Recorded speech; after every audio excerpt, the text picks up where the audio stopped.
ஓம் சாய்ராம். ஸ்ரீ சாய் ஞானேஸ்வரியின் அத்தியாயம் 6, கடவுளின் மகிமை. பாவிகளில் மிக மோசமானவர்களில் ஒரு பொய்யன். அவர் ஒருபோதும் ஆண்டவரை அடைவதில்லை. எப்போதும் உண்மையை சொல்பவர் ஆண்டவரை அடைகிறார்.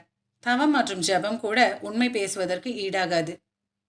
உண்மை என்பது நற்செயல்களின் மலை. அது மோட்சத்தின் பாதை. அது ஆனந்த நதி. ஒருவர் சத்தியத்தை விடக்கூடாது.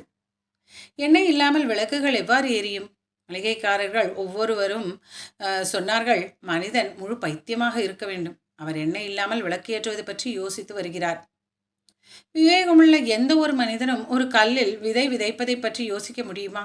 அல்லது மலட்டு பெண்ணில் மகப்பேறு எதிர்பார்க்கலாமா? கற்றறிந்த மனிதர்கள் சொல்கிறார்கள், அது சாத்தியமா? நிச்சயமாக அவர் ஒரு பைத்தியக்காரர், அறிவற்றவர்களின் தலைவர். இந்த பைத்தியக்காரன் எண்ணெய் இல்லாமல் விளக்குகளை ஏற்ற முயற்சிக்கிறான். பாபாவின் சிறிய பாத்திரத்தில் ஒரு சிறிது எண்ணெய் இருந்தது. ஒரு சிறிய விளக்கை ஏற்ற அது போதும். பாபா அதில் சிறிது தண்ணீர் ஊற்றி கலவையை குடித்து பின்னர் அவர் எண்ணெய் விளக்குகளில் தண்ணீரில் நிரப்பி அதை ஏற்றி வைத்தார்.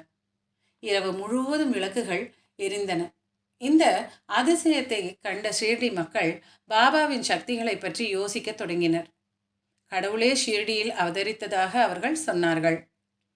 அவர்களில் சிலர் ஒன்று கூடி பாபாவின் காலடியில் விழுந்து சொன்னார்கள், நாங்கள் உங்களுக்கு எதிராக பாவம் செய்தோம், எங்களை மன்னியுங்கள். நீங்கள் எங்கள் அன்பான தாய், நாங்கள் உங்கள் குழந்தைகள்.